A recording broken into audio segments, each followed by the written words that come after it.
Assalamualaikum warahmatullahi wabarakatuh. Waalaikumsalam warahmatullahi wabarakatuh. Bismillahirrahmanirrahim.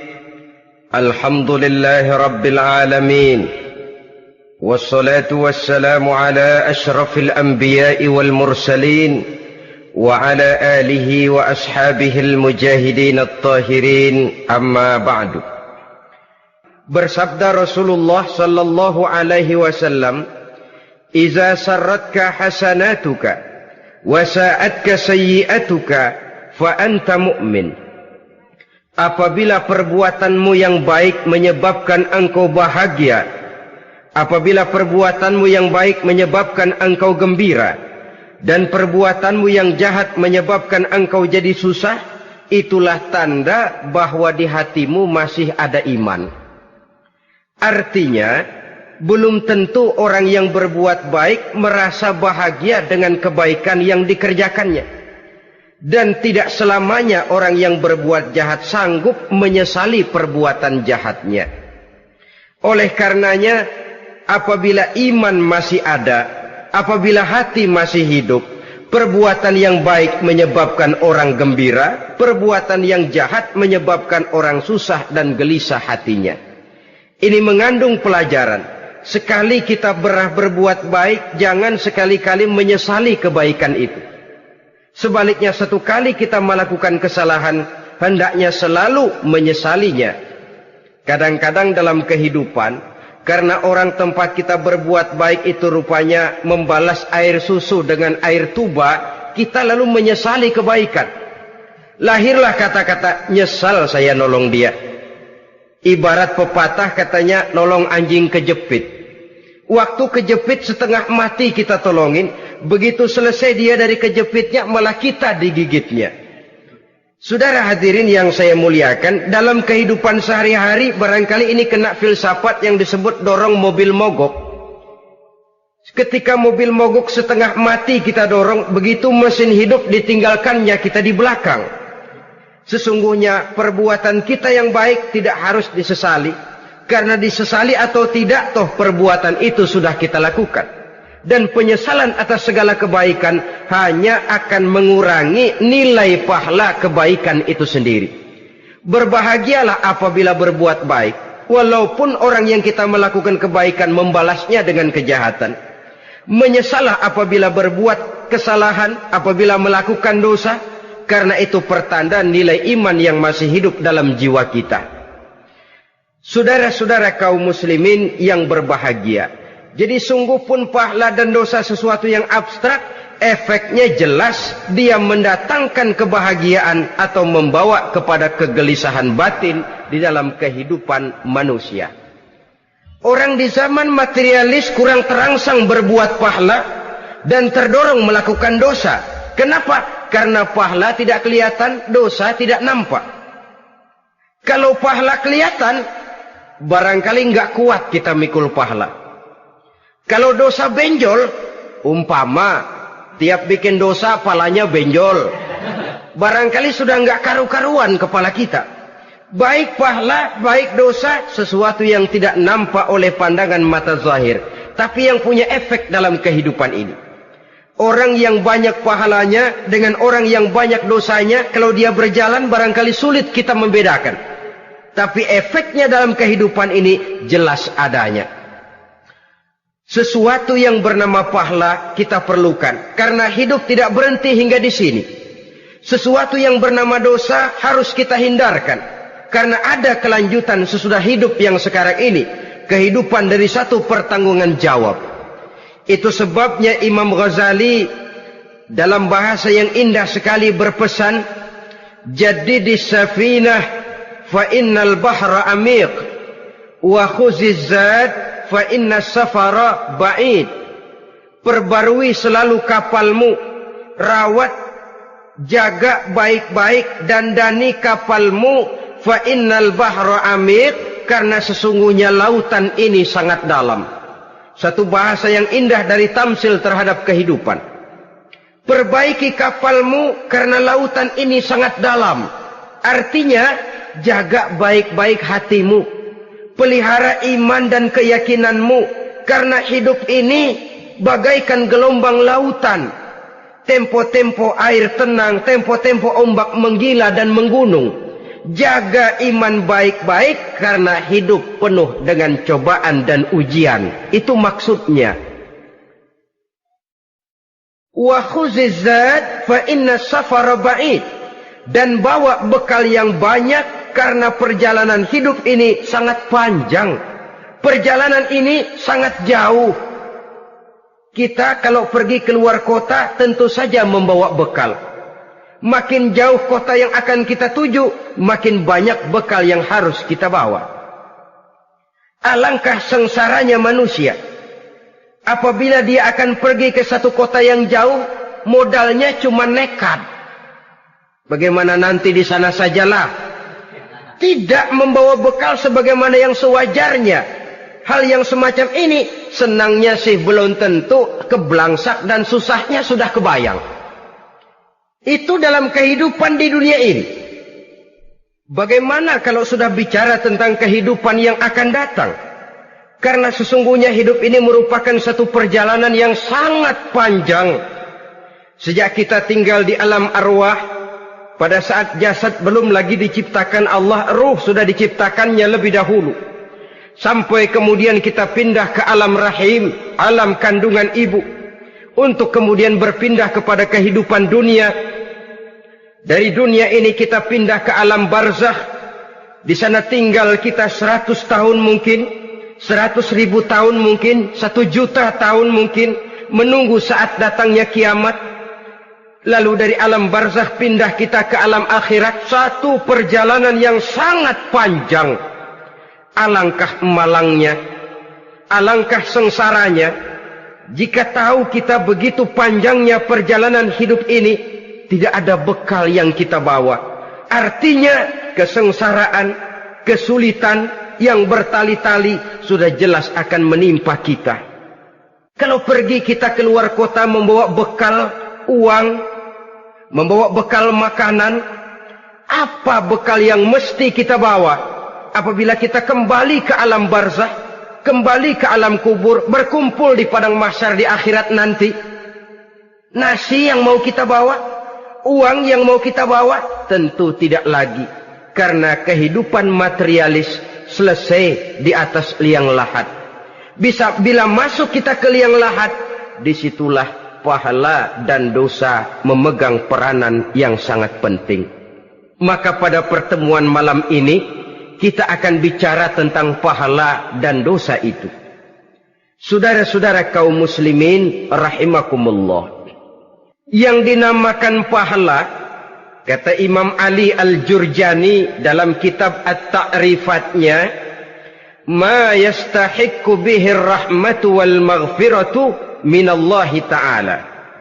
Sesuatu yang pelaksananya berhak untuk mendapat rahmah dan ampunan dari Allah.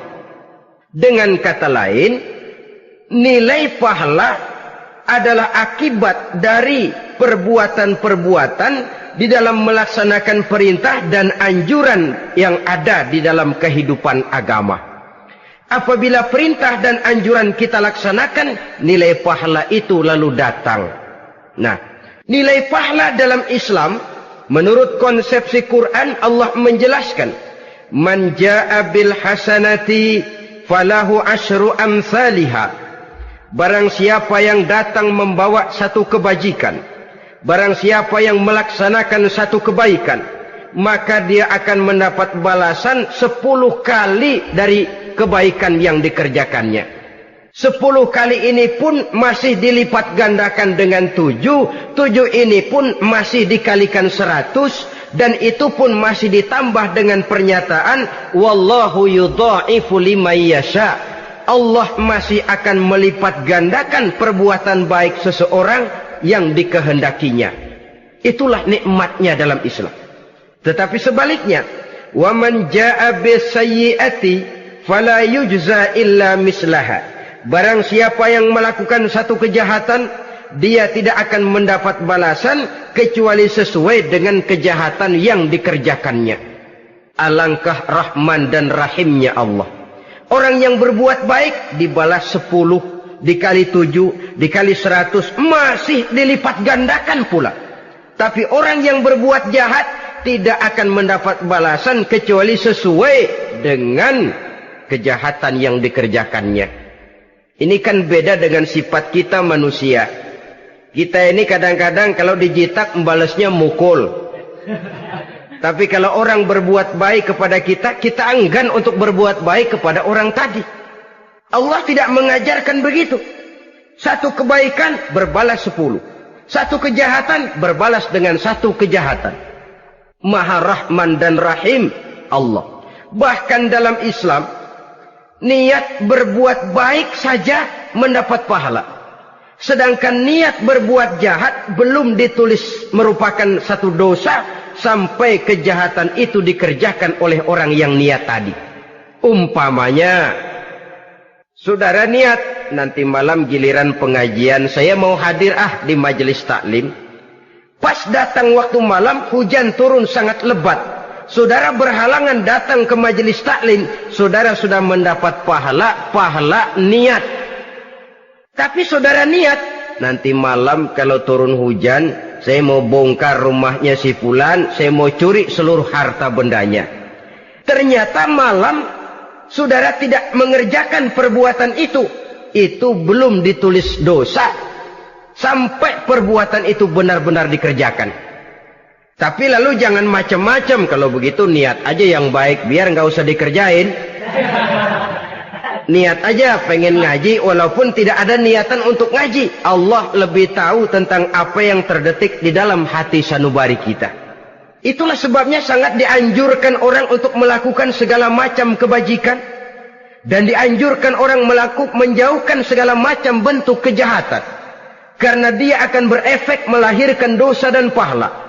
Dosa dan pahala itulah alat untuk memperoleh kebahagiaan di alam kubur, di padang mahsyar, sampai di akhirat nanti. Di dunia ini mungkin segalanya bisa kita beli dengan yang namanya uang. Keamanan kita bisa menyewa petugas untuk menjaga rumah kita. Kendaraan yang mewah bisa kita beli. Udara yang sejuk bisa kita ciptakan. Siapa banyak uang dia raja. Mungkin itu di dunia. Tapi bisa apa uang kalau kita sudah masuk ke alam kubur? Bisakah munkar nakir kita sogok? Udah karkir, jangan nanya nih, cepet. Bisakah malaikat azab menyingkir dengan uang semir? Ternyata tidak. Untuk memperoleh kebahagiaan di sana, nilai pahala. Kesengsaraan akan kita dapat kalau kita banyak menumpuk dosa.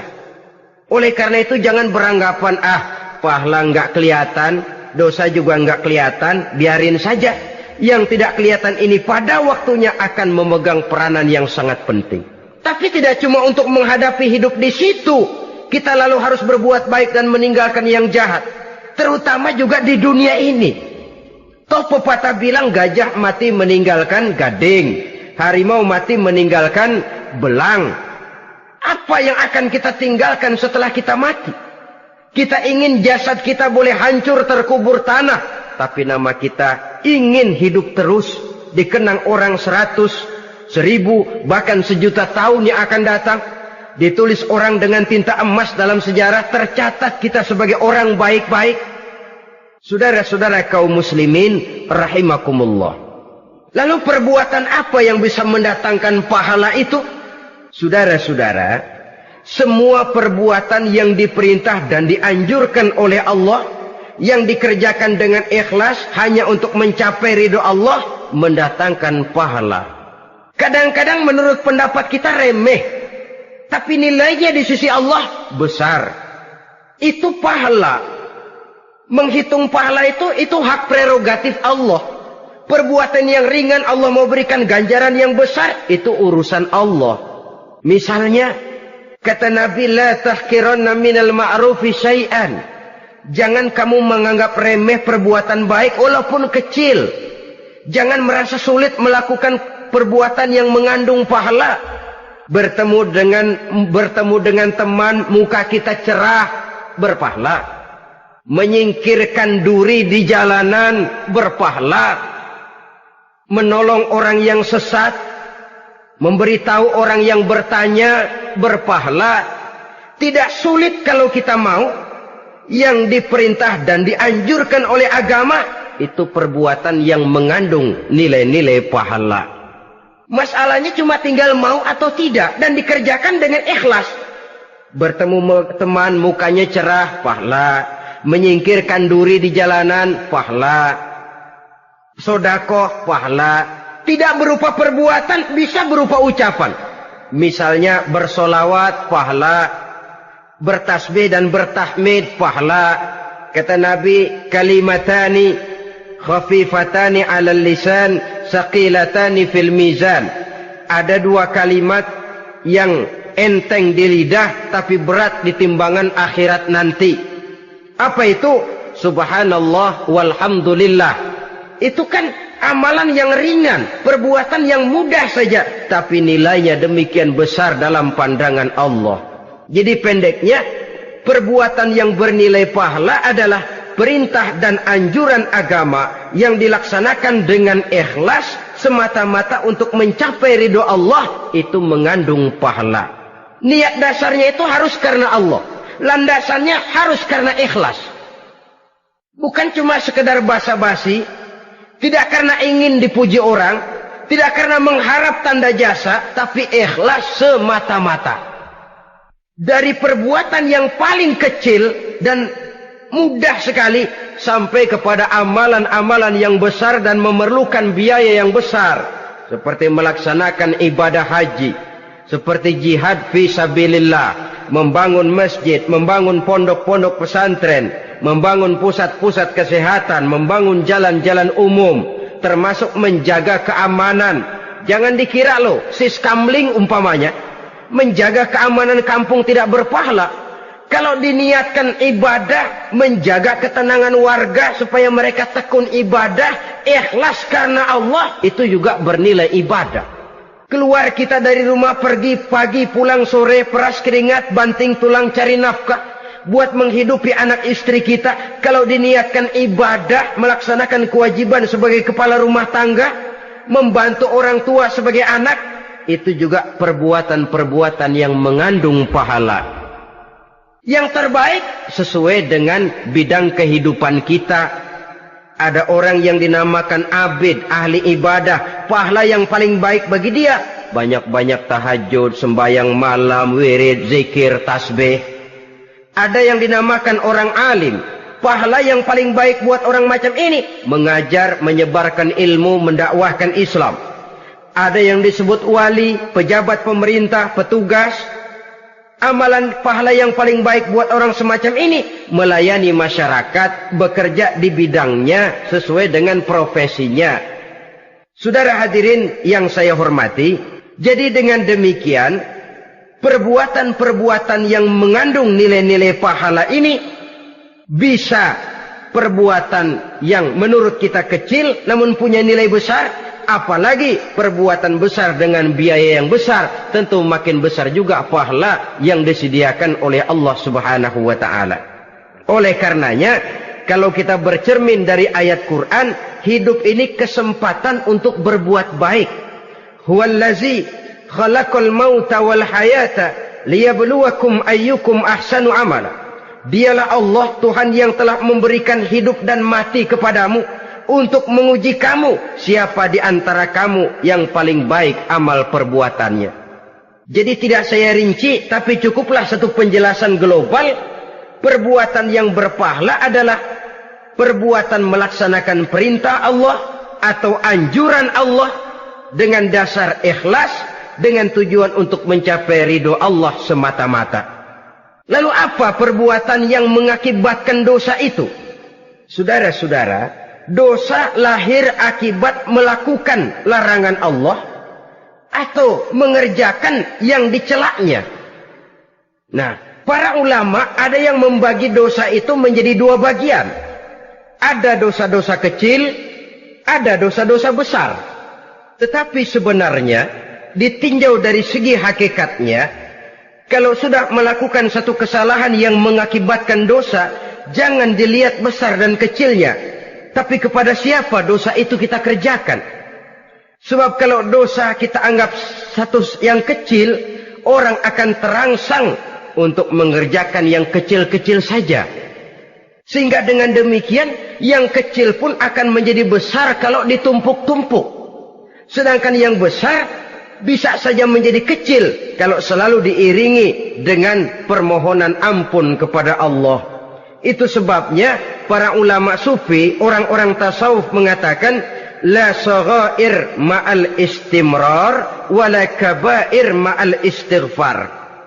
Tidak ada dosa yang kecil kalau dikerjakan terus-menerus, dan tidak ada dosa yang besar kalau digempur tiap saat dengan perbuatan istighfar atau memohon ampun kepada Allah Subhanahu wa taala. Cuma saja pada umumnya, karena dosa-dosa kecil itu lebih mudah taubatnya, dan ada janji Nabi, barang siapa yang meninggalkan dosa-dosa besar akan diampuni dosa-dosanya yang kecil-kecil. Oleh karena itu, pada kesempatan ini kita akan juga bicarakan apa saja yang termasuk klasifikasi dosa-dosa besar, dengan harapan kita bisa menjaga diri, menyelamatkan diri, jangan sampai terjatuh ke dalam dosa-dosa yang besar tadi. Tetapi bukan berarti kita harus terangsang melakukan dosa-dosa yang kecil. Ah, biarin kecil ini, tobatnya gampang. Ah, dosa kelas teri. Ah, dosa itu kan tidak kelihatan. Lalu terangsang melakukan perbuatan dosa-dosa walaupun kecil. Kalau berlarut terus-menerus, dia akan tumbuh menjadi dosa yang besar. Oleh karenanya, jangan sampai mengundang pengertian kalau kita membicarakan dosa-dosa yang besar lalu terangsang melakukan dosa-dosa yang kecil. Karena bagaimanapun juga dosa kecil dan dosa besar sama dalam arti kepada Allah kita melakukan kesalahan. Dan dosa yang kecil pun kalau bertumpuk, dia akan menjadi banyak. Saudara-saudara kaum muslimin rahimakumullah, ada beberapa jenis dosa-dosa besar. Jenis yang pertama, asyirku billah, syirik atau menyekutukan Allah. Dari sekian deretan dosa-dosa besar, syirik ini merupakan bapak moyangnya dosa. Dedengkotnya dosa, itu syirik, menyekutukan Allah. Bahkan dosa yang lain Allah masih mau mengampuni. Tapi kalau sudah syirik, menyekutukan Allah, itu sudah satu dosa yang tidak berampun sama sekali. Oleh karena itu tepat pesan Imam Ghazali tadi. Jadi di safinah fa innal bahra amik. Jaga iman, pelihara akidah, dandani kapal. Karena hidup ini gelombang lautan sangat dalam, hidup banyak cobaan. Di dalam hidup di zaman sekarang ini, saudara bisa perhatikan, di mana tensi ekonomi tinggi, lapangan kerja sulit, persaingan hidup makin tajam, sifat egois dan individualis tumbuh di mana-mana, rasa solidaritas sosial menurun, sifat gotong royong musnah, orang mudah potong kompas, potong jalan, ingin cepat kaya, ingin cepat naik pangkat, ingin dapat kedudukan. Kadang-kadang akidah pun terjual, akidah pun musnah, jatuh ke jurang syirik pun tidak jadi soal. Itu yang kita khawatirkan. Kalau dosa-dosa yang lain Allah masih mau mengampuni, tapi kalau sudah jatuh kepada syirik, Allah sama sekali tidak akan memberikan ampun. Dalam kaitan dengan ini barangkali tepat sinyalemen Imam Ali itu. Andai kata kemiskinan merupakan satu kepribadian, saya akan membunuhnya lebih dahulu. Artinya memang kemiskinan ini sering mendorong orang kepada jurang kemusyrikan. Tidak tahan menghadapi godaan perut akibat tensi ekonomi yang tinggi, lapangan kerja yang sulit. Iman pun jadilah ditukar dengan 3 liter beras. Akidah pun jadilah dibarter dengan 3 bungkus supermi, dengan pakaian bekas, dengan obat-obatan. Tidak jadi soal baginya mengejar kebahagiaan yang relatif singkat dengan mengorbankan kebahagiaan yang abadi. Persis ibarat pepatah, nyari jarum kampak hilang. Mencari sesuatu yang kecil, yang besar jadi sia-sia. Membela perut, mengorbankan akidah. Na'udzubillah summa na'udzubillah. Saudara-saudara kaum muslimin rahimakumullah. Ini fakta. Ini kenyataan. Dan hal semacam ini tidak bisa diatasi cuma dengan ceramah, simposium, diskusi, seminar. Apalagi Nabi berpesan, solahu ummati bil ilmi wal mal. Umatku hanya bisa menjadi baik akidahnya dengan ilmu dan harta. Itu bahasa Nabi.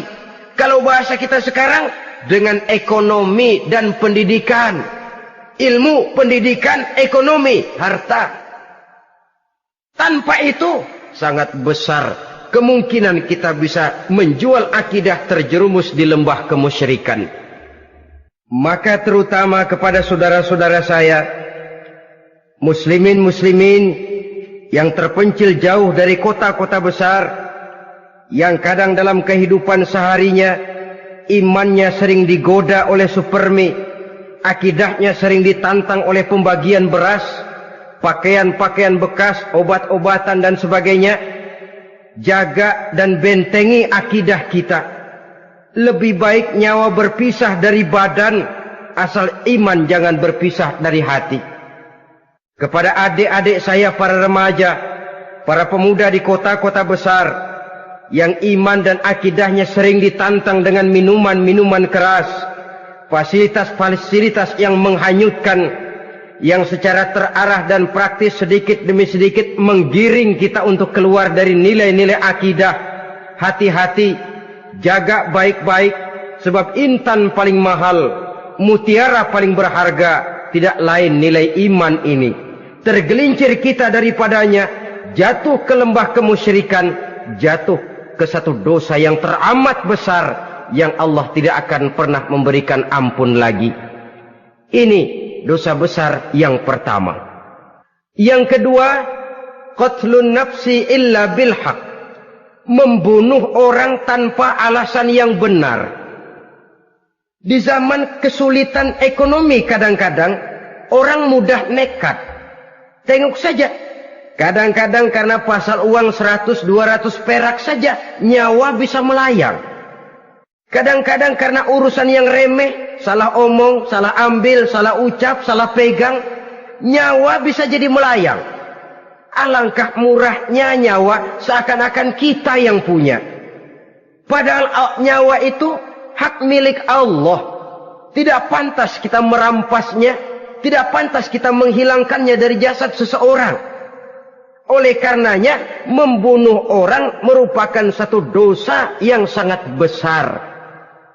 Jangankan kepada orang yang seakidah, orang yang lain akidah saja pun, kalau dia hidup berdamai, rukun, berdampingan, kita harus melindungi. Apatah lagi teman seakidah sendiri. Saudara-saudara kaum muslimin rahimakumullah. Pantas kalau Nabi menyatakan, apabila dua orang Islam sudah saling berkelahi, berbunuh-bunuhan, al-qatil wal maqtul finnar. Yang membunuh dan yang dibunuh, dua-duanya sama-sama masuk neraka. Sahabat heran, ya Rasul, kalau yang membunuh masuk neraka sih wajar, tapi yang terbunuh kok neraka juga, kenapa? Kata Rasul, sebenarnya dia juga cuma sudah niat untuk membunuh, cuma keduluan saja. Andai kata dia tidak terbunuh, tentu dia yang akan membunuh. Saudara-saudara kaum muslimin rahimakumullah. Islam sesuai dengan namanya adalah agama damai. Kita tidak boleh mencari-cari musuh. Walaupun tidak boleh lari kalau bertemu musuh. Oleh karenanya, pantang seorang muslim menimbulkan benih keonaran menjadi biang kerok buat lingkungannya. Sesuai dengan namanya, seorang muslim adalah seorang yang dalam hidup senantiasa berusaha menebarkan salam, menebarkan kedamaian, ketenangan dan ketentraman. Dengan prinsip musuh jangan dicari, bertemu pun jangan lari. Yang ketiga, termasuk dalam kelompok dosa besar ini, syurbul khamr, meminum minuman keras. Termasuk di dalam kata khamr ini ganja, morfin, narkotik. Sebab apa? Jenis minuman semacam itu tidak hanya merusak keadaan sekarang, tapi sekaligus merusak kehidupan yang akan datang. Kalau itu jatuh di tangan generasi muda, artinya kan merusak kehidupan masa depan daripada suatu bangsa. Karena apa? Remaja dan pemuda merupakan bentuk miniatur daripada kehidupan bangsa. Akan bagaimana warna umat Islam di Indonesia. Bahkan akan bagaimana warna Indonesia 30, 40, 50 tahun yang akan datang. Remaja sekarang jawabannya. Kalau remaja kita sekarang ini kerjanya cuma bisa nyekek botol, insya Allah bangsa Indonesia 30-40 tahun yang akan datang akan tumbuh menjadi bangsa teler. Tidak banyak yang bisa kita harapkan. Remaja adalah gambaran masa depan dari satu bangsa, dari satu umat. Dan remaja itu di dalam dirinya secara fitrah terkumpul semua bakat, terdapat semua kemungkinan. Kita ini lahir membawa sifat pemimpin, tapi juga membawa sifat pengacau. Kita ini ada bakat jadi orang jujur, ada bakat jadi pengkhianat. Kita ini ada bakat menjadi orang baik-baik, kita juga punya bakat jadi biang kerok. Kita kemungkinan bisa jadi pemimpin bangsa, tapi juga bisa menjadi pemimpin bangsat. Nanti lingkungan dan pendidikan akan menumbuhkan, membentuk mana yang tumbuh lebih subur. Kalau lingkungan dan pendidikannya lebih banyak bercerita tentang kejujuran, maka nilai kejujuran yang akan tumbuh lebih banyak dalam jiwanya. Dan insya Allah diharapkan dia akan menjadi manusia yang jujur di kelak kemudian hari nanti. Dan masalah minuman keras ini sebenarnya berkait. Kita tidak bisa cuma menyalahkan remaja saja, menyalahkan pemuda saja, karena bagaimanapun masalahnya kompleks. Menghancurkan sesuatu tanpa melihat kausalnya, tanpa melihat sebab akibatnya kan sama juga bohong.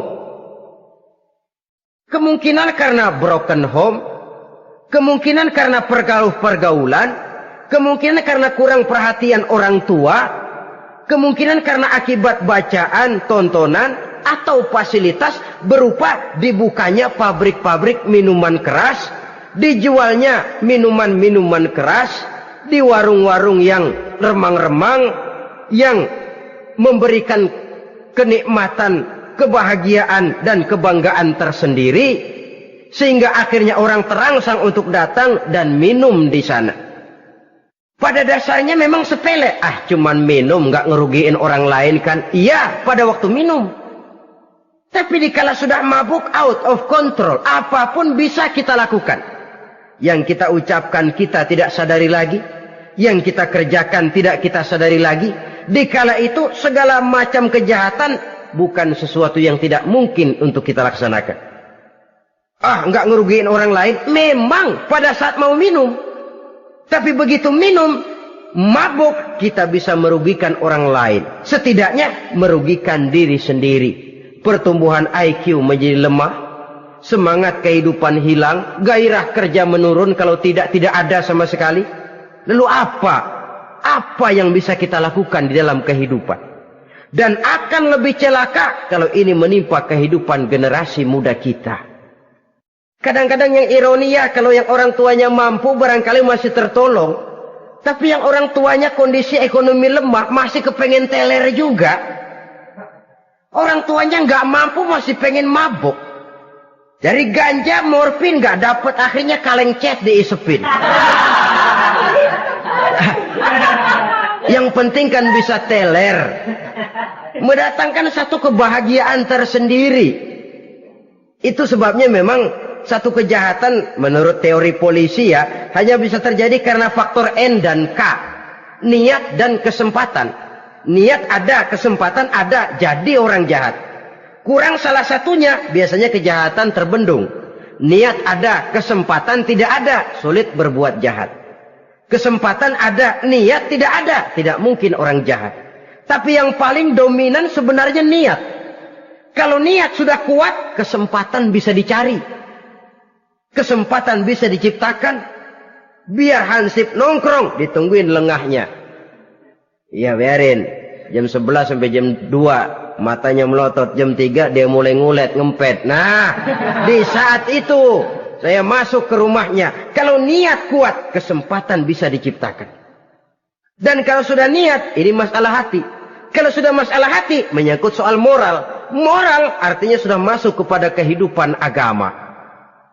Saudara-saudara kaum muslimin rahimakumullah. Yang keempat yang termasuk jenis dosa besar, az-zina, perbuatan zina. Di zaman pergaulan bebas dengan prinsip free love, free sex ini, tengok sudah berapa banyak gadis-gadis bergelimpangan jadi korban. Berapa banyak bayi-bayi yang lahir ke dunia tanpa tahu kemana dia mesti memanggil bapak. Apakah deretan jumlah korban ini masih harus bertambah lagi? Paling tidak, biarlah yang sudah jadi korban, tapi jangan bertambah lagi hendaknya. Masing-masing kita berupaya menahan diri. Termasuk dalam kategori zina ini, yang merupakan cabang-cabangnya, liwat, homoseks, lesbian, masturbasi. Bahkan masturbasi itu termasuk jenis zina tangan. Dan itu juga merupakan satu dosa. Di samping dosa juga merusak diri. Karena bagaimanapun juga dia akan mengurangi kemampuan daya pikir seseorang. Maka agama memberikan jalan keluar. Pesan Nabi, ya ma'syara syabab, man istata'a minkumul ba'at falyatazawwaj. Hai para pemuda, kata Nabi, barang siapa di antara kamu yang sudah bisa ba'at, yang sudah mampu ba'at. Ba'at itu artinya memberikan nafkah. Baik nafkah zahir maupun nafkah batin, falyatazawwaj, maka hendaklah dia kawin. Jadi yang maksud ba'at ini ya nafkah zahir, ya nafkah batin. Kita kadang-kadang cuma bisa ngasih nafkah batin saja sudah merasa pokoknya kan saya sanggup untuk kawin, lalu kawin tanpa kehilangan, dengan kehilangan pertimbangan. Saudara-saudara, wa in lam yastati', adapun kalau dia belum mampu, fa alaihi bisyam, hendaknya dia banyak puasa. Fa innahu lahu wija, karena puasa itu akan merupakan benteng jangan sampai orang memperturutkan hawa nafsunya. Andai kata puasa belum hobi, banyaklah olahraga para pemuda, para remaja.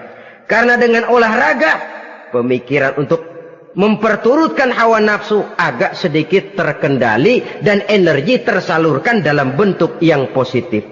Pendeknya kreatif, banyak kegiatan. Ini pesan Imam Syafi'i tepat itu. Kata beliau, inni ra'aitu wuqufal ma'i yufsiduh insala toba wa illam yajri lam yatib. Aku melihat air kalau diam rusak, tapi kalau dia mengalir jernih. Air kalau ngendap nggak ngalir, nyamuk nyarang di situ, bisa jadi sumber penyakit. Manusia hidup begitu. Kalau nggak punya kegiatan, nggak kreatif, kerjanya cuma delohom, ayam-ayam, akhirnya jadi ngerusak. Ngomongin orang, si Ano ngapa? Ano. Kebangetan nggak ngapa-ngapain, orang aja dipontenin. Orang diomongin, lahirlah namimah, lahirlah ghibah. Saudara-saudara, air itu kalau ngendap ada aja yang nyarang. Tapi kalau dia ngalir, orang ada kesibukan, insya Allah dia tidak akan jatuh kepada sesuatu yang bisa mengundang dosa. Isilah waktu dengan hal-hal yang bermanfaat. Karena hidup ini singkat dan tidak berjalan mundur ke belakang. Mundur hancur, berhenti diinjak orang. Sekali melangkah, jangan surut mundur ke belakang. Homoseks, terlepas dari penyakit kejiwaan. Sekarang ini kan sudah ada persatuan kaum gay katanya. Meminta perlakuan yang sama dan agar dibolehkan kawin sesama mereka. Secara manusiawi boleh. Secara manusiawi kita hargai mereka. Tapi dari kacamata agama, ini jelas merupakan penyimpangan. Dan penyimpangan merupakan suatu dosa. Terlepas dari pertimbangan manusiawi.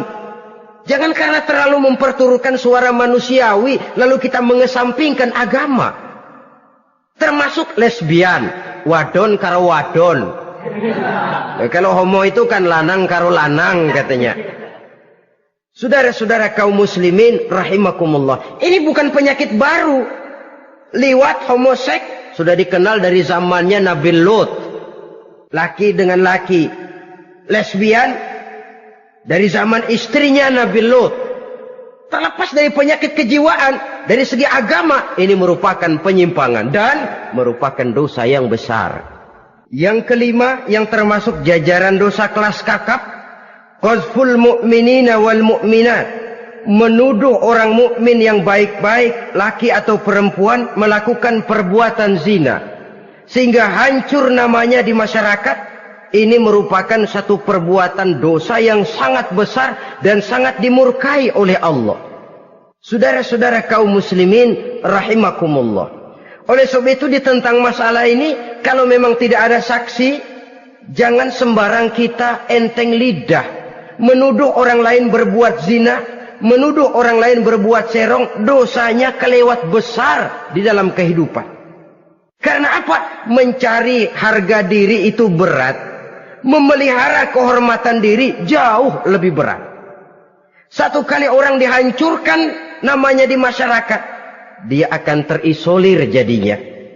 Oleh karenanya, berlindung kita kepada Allah, jangan sampailah dihinggapi oleh sifat ini. Karena sentimen kita kepada seseorang, karena hasad kita kepada seseorang, tidak senang melihat orang lain lebih maju, lalu lidah ini seenaknya saja mengucapkan kata. Padahal sanksi dan resikonya sangat besar. Yang kita tuduh barangkali mendapat pahala dari Allah.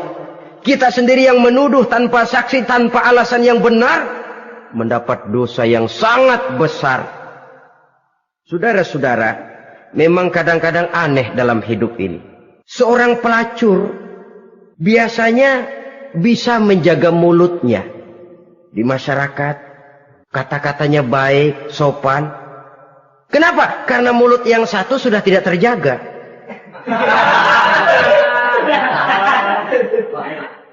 Kita kadang-kadang kehormatan bisa kita jaga, tapi mulut tidak terkontrol.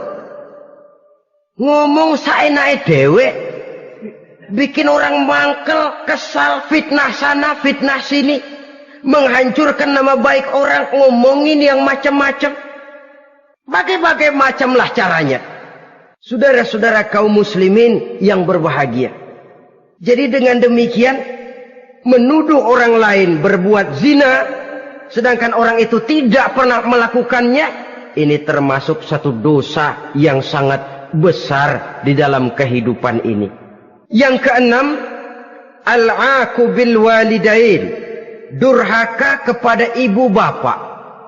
Seorang anak, bagaimanapun banyak nilai ibadahnya, banyak kebaikan di masyarakat, menyandang berbagai macam gelar, pangkat dan jabatannya tinggi, tapi kalau sudah durhaka kepada kedua orang tuanya, alamat hidup tidak lagi membawa keberkahan.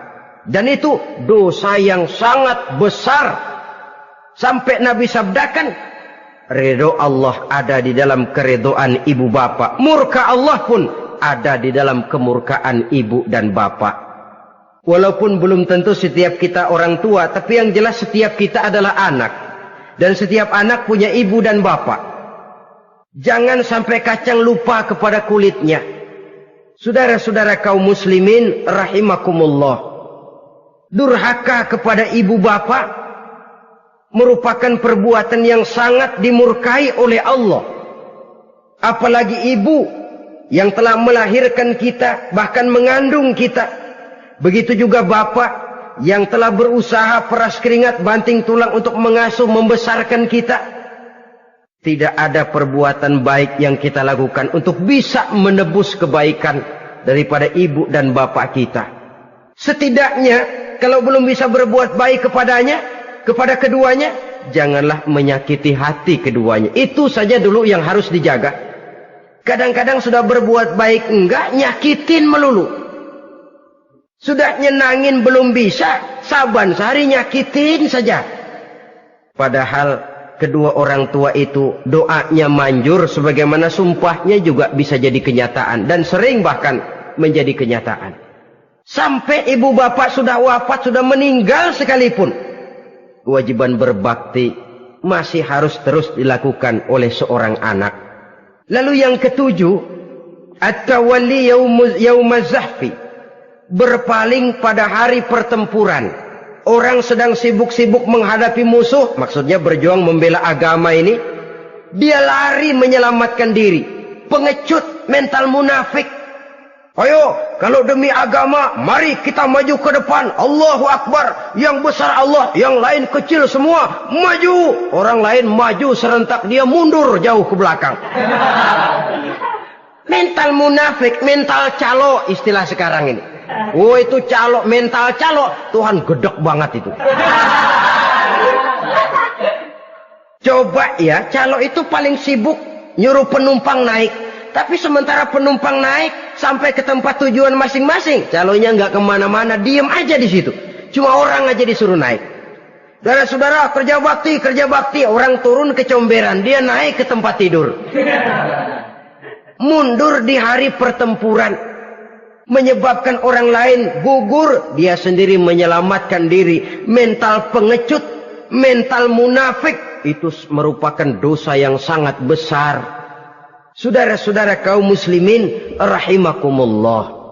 Itu sebabnya agama itu memerlukan keberanian. Memang, tapi bukan keberanian yang tanpa perhitungan.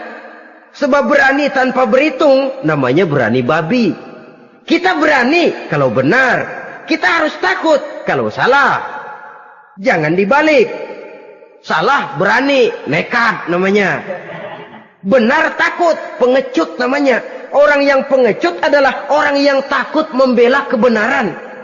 Orang yang nekat sesungguhnya udah salah nggak malu lagi. Udah salah nekat lagi. Merasa rugi berbuat kebaikan, puas kalau berbuat kejahatan. Padahal Nabi pesan, siapa yang berbuat dosa sambil tertawa, nanti dia akan masuk neraka sambil menangis. Karena itu dipesan pula di dunia ini, sering-seringlah mencuci mukamu dengan air mata taubat. Cuci lidahmu dengan zikir kepada Allah. Bersihkan hatimu dengan air ikhlas. Saudara-saudara kaum muslimin rahimakumullah. Kan ada toh orang berbuat baik nggak gembira, tapi berbuat jahat malah puas. Atau sama saja orang lain berbuat baik, hatinya kesel.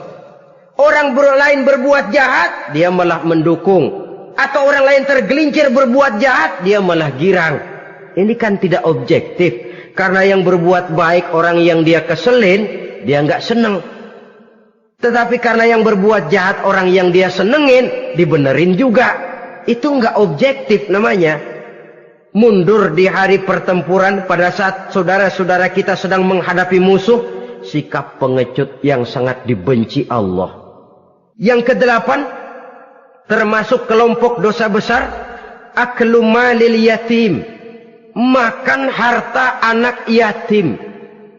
Kadang-kadang ada orang mengeksploitir loh nasib anak-anak yatim. Karena biasanya para dermawan peka kalau mendengar nasib yatim, memberikan santunan. Si yatim belum makan, yang ngurusin udah pada kenyang. Mengeksploitir, memakan harta anak yatim termasuk dosa yang sangat besar. Sehingga Nabi pesan, ana wa kafilul yatim kahataini yaumal qiyamah. Aku dan orang yang menyantuni anak yatim seperti dua jari ini di hari kiamat. Rumah yang paling dimuliakan Allah adalah rumah yang di dalamnya ada anak yatim yang hidupnya dihormati, hidupnya disantuni, keperluannya dicukupi. Maaf saja, tahap kita menyantuni anak yatim ini baru tahap setahun sekali. Kalau Muharram kita agungkanlah, kita besarkan. Lebaran yatim katanya. Kita kumpulkan dana, kita usap kepala yatim, kita kumpulkan beras, kita bagikan hari itu. Perkara bulan depan kelaparan, kita tutup kuping. Perkara bulan berikutnya dia kelaparan, kita masa bodoh. Bahwa di bulan Muharram kita santuni yatim piatu itu sudah baik. Tapi akan lebih baik lagi kalau kita sanggup menjadi bapak asuh mereka, memikirkan sekolah mereka, ada kontinuitas. Kalau mereka diasuh oleh orang lain, lalu bertukar agamanya, berpindah akidahnya, kita ngomel habis-habisan. Tapi kita ada kemampuan, kita tidak mau berbuat semacam itu. Ya sama juga bohong namanya. Saudara-saudara kaum muslimin rahimakumullah. Orang yang menyantuni yatim mendapat pahala besar. Tapi orang yang mengkorup harta anak yatim, dosanya juga sangat besar. Berhati-hatilah kalau kita diberikan kepercayaan oleh masyarakat untuk mengurus anak-anak yatim. Karena pahalanya besar, resikonya juga besar. Yang kesembilan, syahadatuz zur, sumpah palsu. Sebab sumpah palsu ini menggunakan nama Allah untuk sesuatu yang tidak benar. Nama kita saja dibawa untuk yang tidak benar, kita jengkel. Nama kita dipalsukan untuk sesuatu yang tidak baik, kita kadang-kadang jengkel, tidak puas jengkel, menuntut melalui saluran hukum. Kenapa? Nama saya dicatut. Bagaimana lagi kalau nama Allah kita pakai untuk bersumpah, sumpahnya palsu, menguntungkan kita, merugikan orang lain, Allah murka betul. Maka sumpah palsu termasuk deretan dosa-dosa besar. Apalagi yang ke-10, aklur riba, makan riba alias renten. Ini kan yang cepat mendatangkan uang. Kadang-kadang kalau yang bikin riba itu orang awam barangkali, ya masih kita maklumin. Kadang-kadang penyakit ini datang menimpa mereka juga yang kita kenal kebaikannya. Bahkan suka datang ke musola, rajin ke masjid kadang-kadang. Riba masih dimakannya. Karena cara cari duit paling enak. Duit utuh tambahnya terus masuk. Na'udzubillah summa na'udzubillah. Itu yang diibaratkan dalam perjalanan Mi'raj waktu Nabi diperlihatkan neraka. Orang perutnya sebesar rumah dililit ular. Diseret-seret itu hancur perutnya, dibulatkan lagi, diseret lagi, hancur lagi, dibulatkan lagi, terus menerus begitu. Dia berteriak, mengerang, mengeluh, mengaduh kesakitan. Nabi tanya, itu apa Jibril? Itu contoh dari umatmu yang suka makan riba Muhammad. Makan renten. Saudara-saudara, ini kan mencekik leher orang. Orang sedang kesulitan. Kelihatannya sih baik, menolong. Tapi di belakang menolong itu nyekek. Di belakang nolong itu nyekek. Dan nyekek itu sebenarnya tujuan utamanya. Orang yang menjalankan riba pada dasarnya tidak punya peri kemanusiaan kok. Kalau dia kelihatannya mau menolong, kelihatannya motifnya mencari untung di belakang itu. Jauh dari kemanusiaan. Yang ke-11, saudara-saudara, termasuk jajaran dosa besar itu qat'ur rahim, memutuskan silaturahmi. Marah, hobi sama marah. Kalau 3 hari nggak marahan sama orang, ngebet palanya. Selalu nyari gara-gara. Kalau udah marah berlaku perpanjangan waktu. Tahun, 2 tahun, kadang-kadang seumur hidup. Saudara hadirin yang saya muliakan. Apalagi mengurangi timbangan termasuk kelas dosa besar. Makan suap termasuk dosa besar. Semir menyemir dosa besar. Apalagi bunuh diri. Nah ini, bunuh diri dosa besar. Kadang-kadang karena sulit nekat. Daripada hidup susah mendingan mati sekalian.